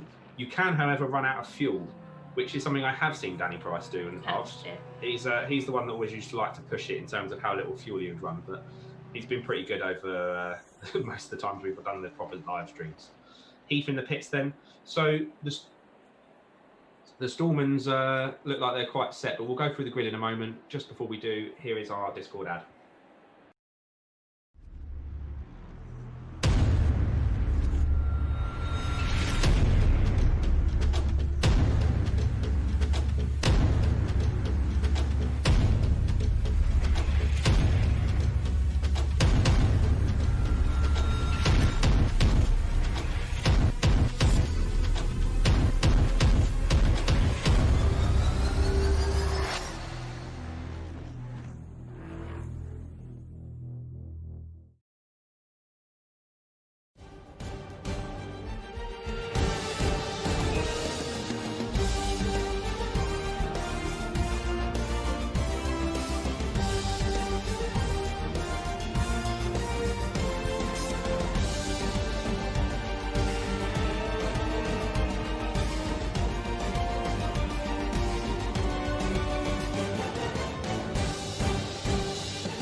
Okay then, so at the end of that 15-minute qualifying session, let's take a little bit look at the grid. We had a couple latecomers who joined right at the end of qualifying there. So a Ferrari has entered the fray, and that's M. Piros in the 488 GT3 car, so we'll see what he has to do. I don't think he had time to get a lap on the board, and we can't see the timings at the moment for some reason, but I can tell you the grid order. So D. Stallman, as we saw, took pole position. He was about half a second up from R. Stallman, who was about the same again up from Heath. So Heath has actually halved the amount of time between his lap time before in race one to what he did now. He's a second off in the first one, so that's looking very good. Dan O'Brien did make it in after Shannon gave him a bit of dinner, I think, very quickly, so he made it back. He did have a bit of wheel trouble, I think, as well, but he restarted, he got in, and he did set a kamikaze lap time, as his text message told me. Fifth then, Dan Price. So the two Dans putting themselves next to each other again so that I have trouble trying to say Danny and Danny. Kidd in sixth with the other Aston Martin. Clemson joining us for the first race for him tonight. in the Nissan GTR Nismo, the rear-wheel drive Nissan GTR Nismo, and C. Misano in the Porsche 991 GT3 car. So he's our Porsche. We did actually have another Porsche who seems to have disappeared. And there was another Nissan I almost missed there. I don't know if you want to have a stab at that name over me. Sustermans? This is the problem with a public server, you see, people. We let people join so we have a better race, but sometimes there's some names that put me on the spot. Ben's quite good at that. He's very quiet. Anyway, there is your grid. The drivers are making their way for their formation lap, or formation half a lap. So it's just literally a couple corners while they get themselves settled. At this point in time, you do start with, of course, the cars have tyre blankets on that keep them warm, but it does still sometimes cause not enough heat to stay in the tyre for the race start. So cold tyres, cold brakes, you've got to think about that as you go into turn 1. But anyway, round the final bend, heading onto the straight, ready to line up and the lights go out for our race 2 at InGear Motorsport live stream. Stallman looking slightly ahead of, there we go, green lights, and we're off once again. Looks like we've made a clean start. Heath has managed to stay out of trouble this time. The pit wall has remained unkissed. Stallman on Stallman, 2 abreast into turn 1. What's he going to be? Dan O'Brien straight up into the fray once again. He's going to get the run into turn 2, which is a left-hander. Will he be able to make a move on one of the Stallmans? Roland Stallman has actually overtaken D Stallman this time. Oh, Dan O'Brien looking like he was going to have a move, but thought better of it as we went into the arena section there. We're looking a little bit up on the helicam here. We can see what's going on. Heath made a move on Dan O'Brien, so Bentley on Bentley. They won't want to lose too much time here. They want to stay on top of the 2 Porsches. All looking good so far.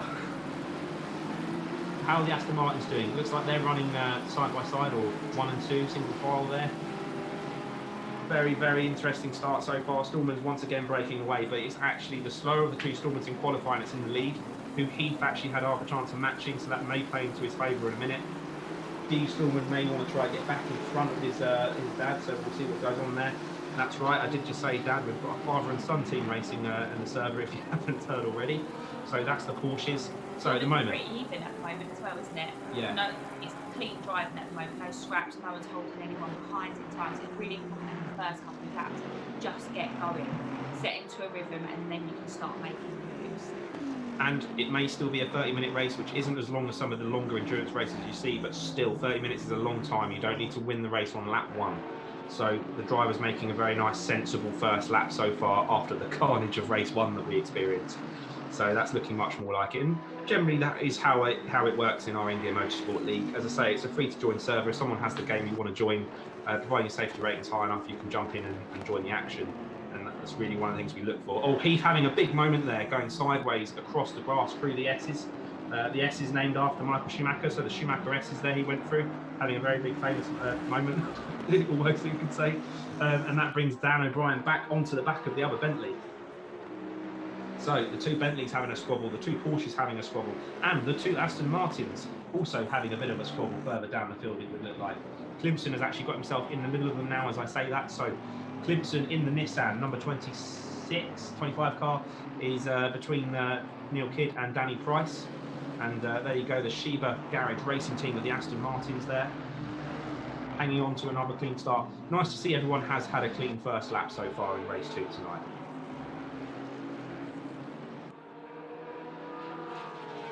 What are your thoughts on the opening lap so far? Yeah, they're looking pretty good. I'm quite interested to see this battle play out between Heath and O'Brien. Is there a little bit of unfinished business from race 1? Because we know that the contact was kind of caused due to a race. Absolutely, it was a racing incident, but it did involve both of them. So it'll be interesting to see if there's any unfinished business there, or if they play fairly as such, which hopefully they will, so that everyone can stay in the same. And yeah, the 2 Stallmans looking very, very close together. So at least we've got a race on our hands between the 2 Stallmans up front. As we've established, the Porsche is very, really strong around here. But they've not pulled out as much as a gap. I think last time it was literally a 4-second gap after lap 1 from 1 and 2. So nice to see it there on top of each other. Then in third, Heath hanging on 1.7 seconds down. But we did just see he had a bit of a fight with Dan O'Brien. So the 2 Bentleys caused each other a little bit of aggro there. And you can see that's just given that cushion to the 2 Stallmans. Otherwise, I think they actually would have all probably run around at a similar pace for a while. We did see that Heath is able to put in lap times that would be pretty similar to that of our Stallman. Our Stallman is dictating the pace at the moment, being out in the lead. It's not the easiest track to overtake from what we've seen. There's a couple of places where you can do it, but as Charlotte said earlier on, the track goes from wide to narrow in different places. So much from, was it 10 to 25 metres you said? Yeah, 10 to 25 metres, so it is a really, really varied circuit in terms of width. What this game or the camera angles don't actually see too well is actually it's got quite a lot of adulation to it. It does go down. You can see, especially where Dan O'Brien's Bentley is going at the moment, that is slightly downhill, but then there's a lot of camber as well. So depending on what tyres you're running, you do have to really think about that in terms of reining tyres. Yeah, that can really cause you problems. And of course, early in the race, that's fine. You can lean on your tyres all you want, but like Charlotte says, if they start graining, then you will start to lose grip and of course then lose time. We see Dan O'Brien pushed quite hard in the last race, and Danny Price, and we're not sure the Surgeons. We didn't get a chance to chat to them, but it did seem like they dropped off a little bit towards the end. So it's definitely something to think about. The other reason undulation of the circuit, the hills, is a good point to bring up. Is sometimes you can be going into a corner blind, can't you? And again, I've not driven this track, but I know some tracks where you're going up a hill like Sheen Curve at Brands GP, you're literally turning in looking for an apex that's not there until you get to it. Is there any like that, or are they more downhill sections? They're more downhill sections. This is actually from a viewing, you know, because what we have to appreciate as well is when you're actually sat in the car, you're sat very, very low down, especially like a car like the Bentley as well, you're probably sat quite far back in the car, which again, you can't actually see too much from here. But DTM German touring cars is a absolutely fantastic championship that goes around these circuits, as it does many of the other circuits that feature on this game. And the drivers are literally sat in the middle, right at the very back of the car as well. So you have to take things like that into consideration. What guys here are using VR? What are their setups? So we've got 3 screens, 1 screen, VR. What's the crack with that? Obviously, it's always the question, isn't it, for sim racers? So the Stormwinds we've never really heard much from, other than they turn up and give us a bit of a whooping once every week. But the Heath, I believe, is running in just a normal screen, so he's not got VR. Dan O'Brien has got 3 screens, very nice setup, proper racing seat, high-end Fanatec wheel, so he gets a lot of feel. He's even got some pedals with some feel in them as well, so I'm not sure exactly which ones they are, but he is running on a 3-screen setup. Kid is in 5th at the moment, he's running VR. Can be quite hot, as he's had some moment there with Clemson. Like a little bit of contact there as well. Yeah, it looked like that was quite close, but they did give each other room eventually, and I think Andy saw better of that and backed out a bit. Again, just like the real world, actually, on the subject of Kid being in VR, it's not always easy to see when a car is coming to, you know, up your inside. The mirrors aren't particularly big anyway, because you want to keep them small for aerodynamic reasons. So it's hard to see out of them, and then when you tackle that with VR as well, a VR screen is you know, still not as detailed as you'd probably want it to be, but it is great for immersion. But that does mean small details like a wing mirror are very hard to keep your eye on when you're running in VR. So it's entirely possible Kid didn't see Andy having a look there. One thing that we do actually do in this server that's quite handy is we all sit in the same chat room, so the guys will actually be chatting to each other, the ones that play regularly. So Andy would have likely said, "I'm on your inside left, Kid," and Kid would have then known to give him some space, which is probably why that space then did start to you know, stretch out a little bit and had a bit more room towards the exit of the corner. But yeah, on the way in, I think that got very close, and Kid's lucky to be facing the right way still. But good stuff, and we already are approaching 8 minutes into the race, so a few laps been posted already.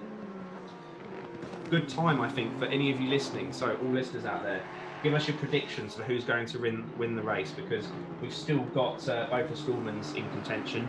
They could wipe each other out, who knows? That could then bring P3 of Heath, or O'Brien may come through. So I think there's still a lot of room for movement on the grid as we go through into the 8th minute. I think it's quite interesting as well is actually the son of the father and son duo of the Storms. He was actually looking a bit too feisty in qualifying. If I'd been, again, sat in the pit garage and a team manager at that point, I'd be going, right, okay, that's fine for qualifying, borderline as well, because you are risking damage to the car. There's not usually that much time between qualifying and the real and race 1 or race 2, whatever it may be.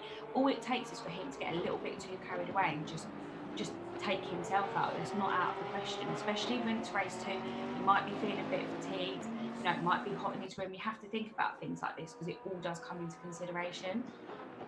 Yeah, that's a very good point as well. To finish first you must finish, is an age-old saying in motorsport.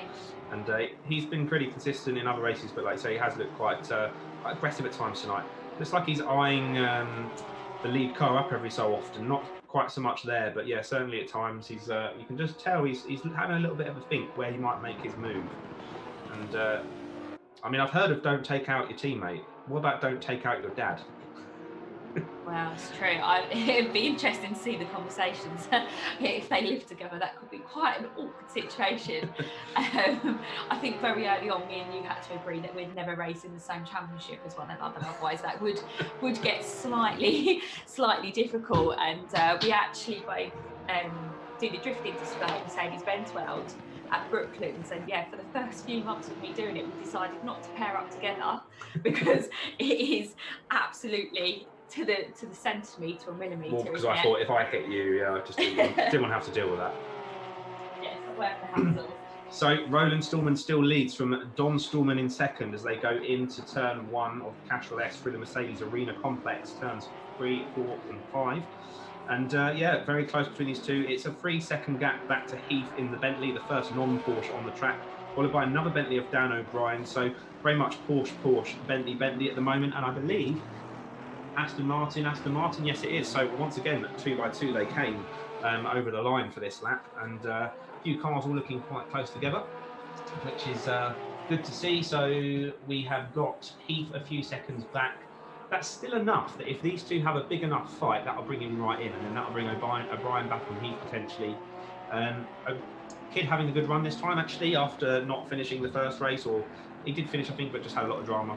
But he's now in 5th. Danny Price behind him by 1.4 seconds in the other Aston Martin. Yeah, it's nice to see the guys that didn't have a great race 1 actually sort of be there and thereabouts in race 2, because I think it's easier. And let's be honest, we've actually seen this in other esports on certain TV channels where we know that there's been some drivers that all of a sudden may have not been performing quite how they wanted to, and the service dropped out. Yeah. So, you know, sometimes your ego does get the better of you, so it's good to see that the guys have come back into this race and are having a good race. And speaking of, Clinton now has his rear view full of Misano in the other Porsche, and the Ferrari is also rounding out the back end of the grid with the last Nissan with that name that I daren't try and say, but I'll give it a go. Sustermans rounding out the grid in P10. I think that was quite a good attempt. I think we have to remember as well, I'm reading through a slightly pixelated screen of our live commentary feed as well, so give me some slack here. Right, Porsche looking very, very feisty. Race control giving me a little bit of an ear bending there for giving him bashing about his string in my ear. But anyway, right, had a bit of a look, didn't quite make it stick, and you saw he just dropped back a little bit there, Piros in the Ferrari. So he'll be definitely trying to have another stab at that before the race is out. We're still not even halfway yet as we approach 70 minutes ago. He's having a look into turn 1, just letting Andy know he's there, but he wasn't close enough to do it, but enough to make Andy go defensive. And that'll give him a better run on the exit. That was a very, very well played tactic. Yeah.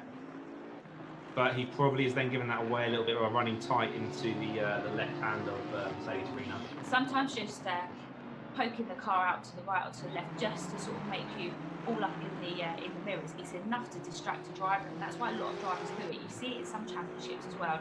Again, it's not something you'd necessarily see here. You see people flashing their lights, and you think, why are they flashing their lights? It's a pure distraction tactic.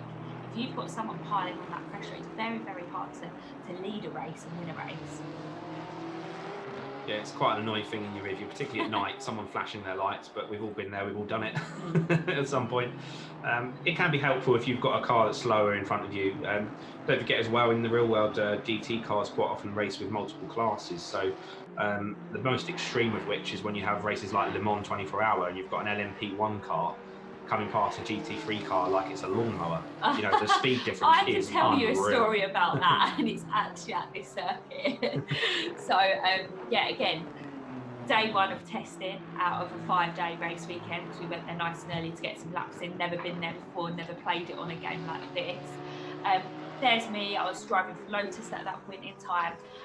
Thought I was doing okay, and then an LMP2 car come out in the same session as me.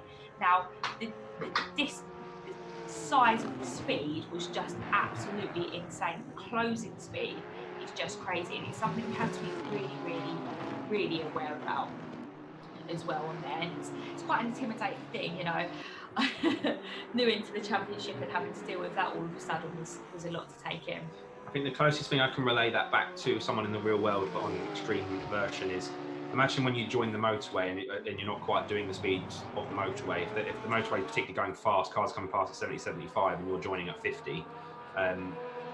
One of my pet peeves of people doing, but you. This isn't the time for the rant. Yeah, don't do my rant now. But yeah, that gives you an idea. A car can be quite far back 1 second, and then a second later they're right next to you, and you can pull into their lane and have an incident. Times that by 10 on a racetrack when you're doing 80 and an LMP1 car comes past doing 180. Like, it's just bonkers. So yeah, that's another thing that these guys don't have to worry about tonight, but one of the things GT cars in the real world do. Still then, Stallman and Stallman not able to swap round yet, so still the father leading the son, showing him the way around the Nurburgring tonight. For race 2, if you didn't see race 1, then the black and red Porsche of Don Stallman was much faster in race 1, and somewhere around a 10-second margin by the end of the race he won by. That was due to Roland Stallman getting a little bit caught up in a battle early on. So as we approach the halfway mark then, you've got Roland Stallman, Don Stallman, Heath in 3rd, Dan O'Brien in the other Bentley in 4th, Neil Kidd having a good run in 5th place at the moment. Closely behind him is Danny Price, who's brought that gap down actually to under a second now. So the two Shiba garage cars, they love following each other around, these guys. Almost all the races that I see, they are following each other around the track. Interesting there that Danny Price has got his lights on and Neil does not in the lead car. So 159, the second Aston Martin on your screen there, that's Danny Price, and the one in front is Neil Kidd. The one going across the grass there, Danny Price, who I famously said about 20 minutes ago doesn't make many mistakes. Nice and consistent. Just running a little bit wide there. But yeah, that'll cost him a little bit of that gap that he worked so hard to bring down actually. About 10 minutes ago that was about 1.5 seconds, and it's now just over a second, but it was under. Andy then back from that in P7, and then Massano in the other Porsche back from that, and then Piros in P9 at the moment with the Ferrari. It's quite interesting watching the two Aston Martins together. Their lines are very, very slightly different. Danny tends to go naturally a little bit tighter everywhere, where Neil's just letting the car flow a tiny bit more.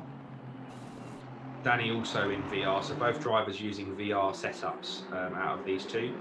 And Danny waiting on an entirely new sim rig to turn up as well. I don't actually know if he's going to switch to free screens or keep the VR.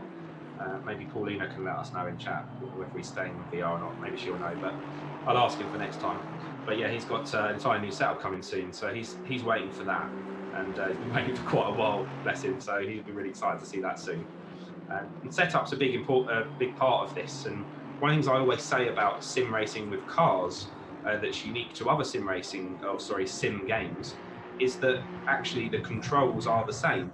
You have a steering wheel, you have pedals, you have paddle shift or stick shift, whatever it is that you're using for that sim. It's pretty much like for like in terms of esports type stuff. You think people playing Call of Duty and Overwatch and the sort of well-known esports shooting games, they're using a controller for that. It's not like actually handling a gun, is it? Whereas this is like for like. So obviously flight, very similar. I don't know what sort of esports there is around that, but for esports wise, motorsport is very, very close. And that is why you see sometimes guys transition over to the real world. Yeah, absolutely. I mean, there was the Nissan GT Academy, can't remember the driver's name off the top of the head, but he transitioned over there, did a whole scholarship based on this. And this, actually, if you think about it, it was ahead of its time. It was about 5 years ago that it was happening. Yeah, it was based off Gran Turismo, yeah. Yeah, absolutely.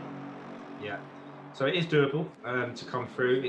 It does take a bit of time. I remember, I do know who you mean, and I don't know the name either, but it took him a few years to really get on pace in the real world. I think the biggest thing is you have to remember there isn't a reset button. And the biggest mental thing, and I think any driver who's raced can sort of relate to this, is you have a budget that you're working together, and it's so hard in that winter months to get your budget together. You know, whatever series it is, whether it's just a club level or GT racing, whatever it may be. So you have to think about, if I go off, I'm going to cause damage. And these GT3 cars, it's expensive. It's not a couple of £100, it is thousands of pounds every time. So it is something that psychologically plays into the back of your head. Just seen here on the comments that Danny's going to stay in VR. Good stuff. And look at this, Don Stallman's still trying all sorts around the back of the car in front. I mean, these two very much, they're kind of now developing into a race of their own. They can't afford a full crash or, you know, a big incident, but they can afford to have a little bit of chance to play a little bit now and have a fight. Very good driving by both of them. I think as much as we were saying about Don Stallman being quite aggressive in qualifying, he did still... He's all over the back of the there, isn't he didn't push too hard to try and get past early on the car in front, even though we all know that he did a faster time in qualifying and he probably can. But that's allowed the two lead cars to get a 7-second gap. In fact, that's just under 7. So he must have had a good lap there. Yeah, it gave them that gap now. That means that they can actually kind of fight a bit more freely, can't they? Which, you know, we know from real racing before. It'd be interesting to see if they're the same way the normal guys in our server are talking, whether they're talking while they're having this battle, and if so, what is the conversation that they're having? Possibly in a very thick German accent, but look at that. I mean, given how close they're racing, I think they probably are chatting, because you can't get that close that easily. Yeah, side by side then, coming down the hill. Bit of an overtaking opportunity here. Is he going to make it stick this time round? You can see Roland having to push that little bit harder now, just to cover the doors and close the doors in front of the car behind, because he is looking and he will try and come past if he sees a gap. They do seem to both race very fairly, and they're very, you know, typically German in their clinical precision. I've raced these guys a few weeks now, and when I'm not commentating, I'm in the race, and they do give you space, but they also will go for a gap when it's there. So they absolutely will push it to the limit, but yeah, keep it clean. And so far they have done that. It's been nice, clean racing. Did someone have another look, just filling the mirrors up on the inside there?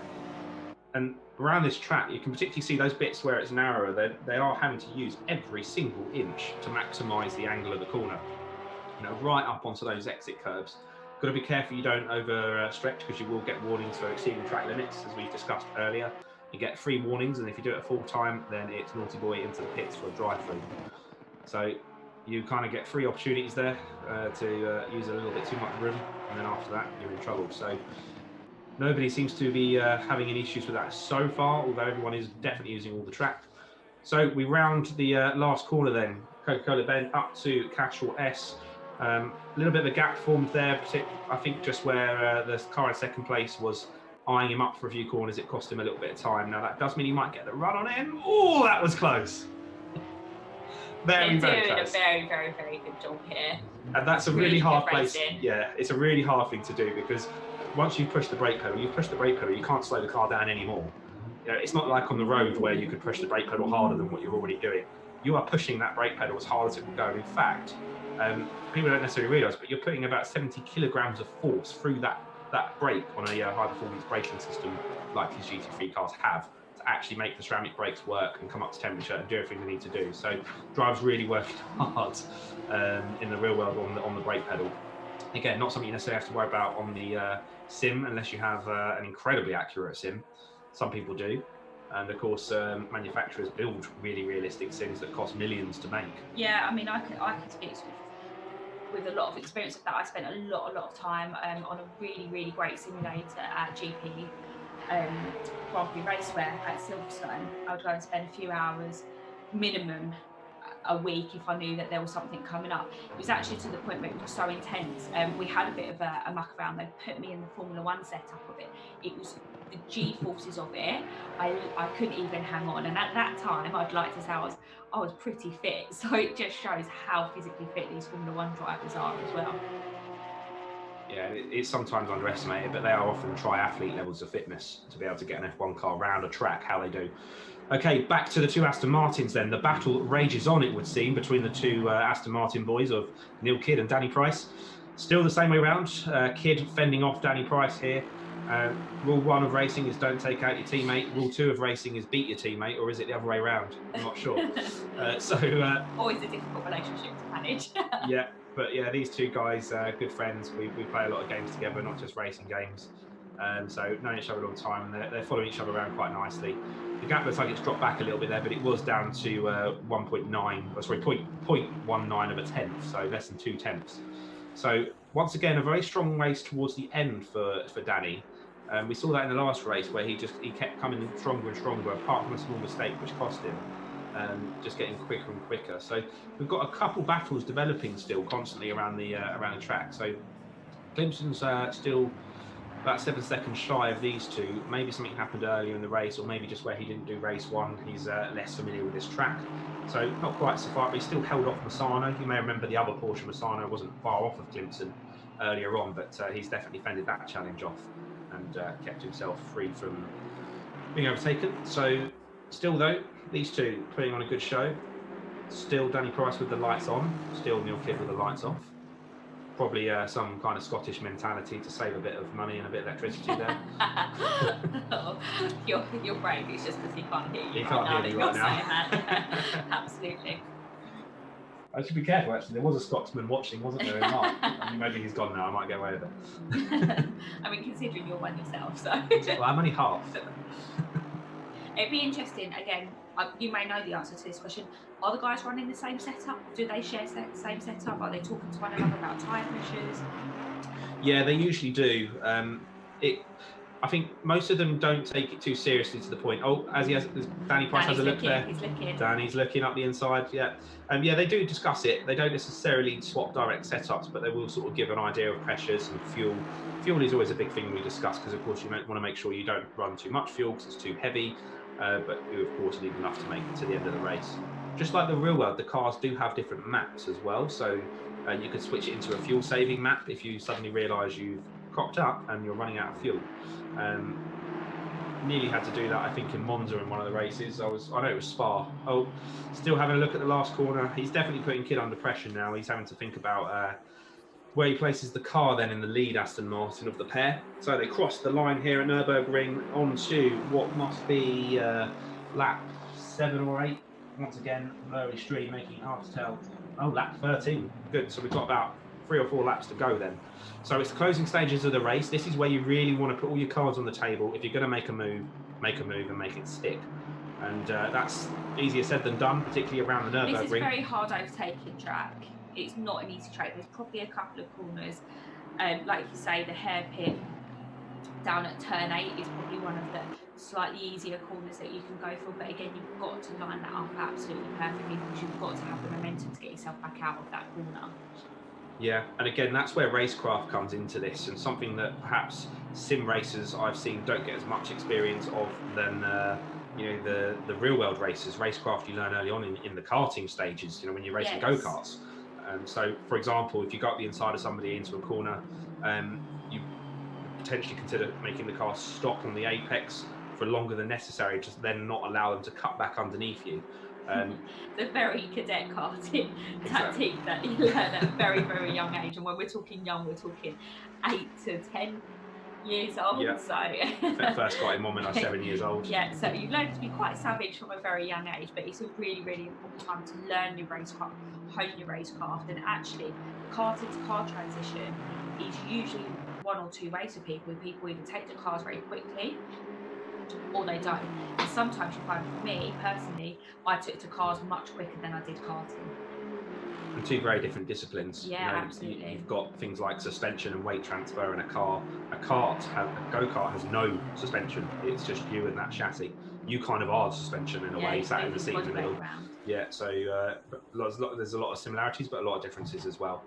So still, Kidd beats Price over the line as we come to probably a couple laps to go now, and still R. Stallman ahead of D. Stallman up at the front of the pack as well. So 2 battles yet to be decided here at the Nurburgring tonight. And once again, we're getting that beautiful time of day where it looks great for us viewers watching with the sun setting in the background. But nice for us viewers, not nice if you're there with the sun glaring in your eyes at that point in time. Sweat dripping down your brow, 7 layers of fireproof clothing on, or in this case, a VR headset. Another story for this one as well. When I was racing there, it was 34 degrees, which was absolutely not expected, and we got held before the race for 30 minutes longer than what we needed to.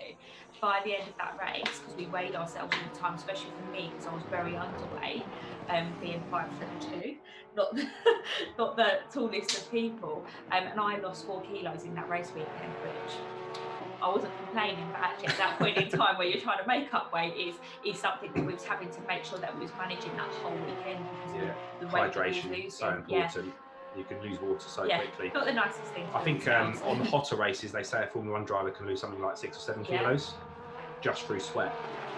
So it can, nice, happy topic for us. Right, let's focus on the battle at hand then. Can D. Stallman get past his father in the lead? We go on to possibly, there we go. I was waiting for the call. It's last lap. So final lap. Stallman on Stallman once again. Very close. He's going out to the outside into the first hairpin, but that will put him on the inside for turn 2 if he can make it stick. How's it looking? It's a good run so far. I think he's done it. He's, it's very close. Once again, giving each other a lot of space though on the exit of the corner. 2 abreast for a couple corners at the Mercedes Arena there, turns 3, 4, 5, into another sharp left. Then we're going to run down the hill, plunge down into turn 6, ready for forward curve after that, turn 7. He's done it. He's made it stick. Yeah, that was a lot of space that was given then. A lot of space. Good space, but I would question that. I would wonder at that point, if that wasn't your son that was overtaking you, would you have allowed that amount of space? Because if that be my son, I still wouldn't have been given that much space. So I think that was very, very fair driving. But I think if that was Martin, your dad, my father-in-law, not a chance. Definitely not a chance. He would be hanging on to that inside line the whole way round. He'd probably have Boda Sears spiking out of the wheels. Press a button. Mario Kart style. Okay, well, D. Stallman made a quite a solid pass there. Like we say, looked almost a little bit like it was handed to him through his dad.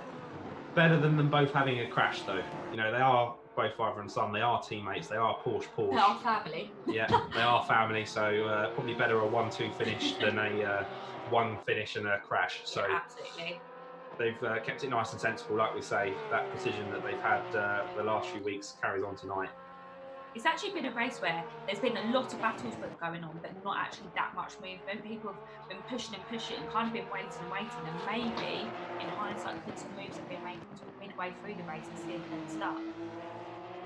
Quite possibly, and I can see D. Price on the timing screen is still 0.6 off of Kidd, but it's Stallman that takes the win. Race 1, race 2, lights the flag almost for his dad, but denied on the last lap by D. Stallman. Heath comes in 3rd. Well done, Heath. Very difficult race 1. Great comeback. And then the other Bentley of Dan O'Brien heading home in 4th. Goes around the last corner. He's very much ran his own race after the start there. The start got a little bit hectic, but he's been pretty much in no man's land, just putting laps in. Comes home 4th. 5th then, who's it going to be? Danny Price has got past Neil Kidd. He's done it. We couldn't keep up with everyone on camera, but we can see it now. We're Danny definitely Price. going to have to get an interview with both of them at the end of this and see what happens. Oh, Clemson under pressure as well. So Massano got back on the back of Clemson. All these battles just coming to a peak at the end of the race. Well done, guys. That was really, really good racing. Nice and clean throughout the whole field, which was good to see. Oh, nice to see it being a grid as well. Yeah, slightly really, being a grid. Stuff. I mean, we do run the odd random race in the week sometimes, and we did that this week at Laguna Seca just in preparation for our special event on the 25th of July. But the grid filled right up, and we had a full grid of 24 cars. So it's a little bit luck of the draw at the moment. We're still early doors of doing this, but as I've said multiple times, if you want to get involved in this, people watching, please do. You need a copy of Assetto Corsa Competizione on PC. It's a fantastic game, and we have a server running all week. And we have a Discord as well. Links are in the bios. Depending on where you're watching, you will find it somewhere. Click on that, come and join us and get involved in the chat. So I'm just going to put the request in now to our race director that we have a chat with Danny Price and Neil Kidd, if possible, and find out what happened, because that was quite an interesting last lap. It's like having my own PA. I love it. Don't get used to it. Okay, cool. We've got Danny and Kidd in the commentary box now. Oh, I need to unmute us on Discord. Did I just get moved again? You did. You're with us. There we go. You're going to talk to us this time, Kidd. Hey. Oh, we've got Danny in here as well. We've just got you mugging us off live on air. We were watching like 3 battles throughout the race there, and we didn't see how you two swapped places on the last lap. So what happened? The hairpin right at the bottom. I went wide. So Kidd went wide. Danny, was you like lining him up for a while? It was kind of like a little bit yo-yoing the gap. Yeah, it was just like, heavily yo-yoed. There was occasions where I was just on it and I felt really good, and then suddenly just like bin it in a corner almost, and then we'd have to play catch up, and Cool, good stuff. How was the race for you guys though? That was good. Yeah. Yeah, it was annoying that I got damaged in the last race, and then I couldn't figure out how to repair it. So like my menu wouldn't come up, and then I tried to pit, and I tried to like reset the car, and the car just kept slowing and slowing down. Speaking of which, I've just absolutely run out of fuel here. So Charlotte keeps asking me if you guys are running like the same setup, like pressures and stuff. I think you do talk about it, but I wasn't 100%. Probably not exactly the same. We didn't discuss it this time. Hey Danny, Yeah, can you come not back? I need pushed. Not on pressures, but we do just run the default aggressive setup. So yeah, pretty the same, pretty similar. So pretty much the same then, yeah. Yeah. And, Yeah, there's no tweaking. Not like the Fellers crew. We're not going too deep into it. Oh yeah, what happened to Steez? We lost him in that. He said he was like roasting to death, so wasn't going to happen. Oh, another VR boy. We were discussing who's in VR and who's not in VR. No, he's not in VR. Oh no, he's not, is he? No. He's just roasting to death anyway. Yeah, I'm absolutely roasting to death. I got a fan on me. He's not used to the unusual warm weather for Scotland. It's too hot. That's what it is. It's too hot. Cool. Right, well we're gonna wrap up, but I'll drop down in a minute and we'll have a catch up. Cool. All right. Cheers, guys.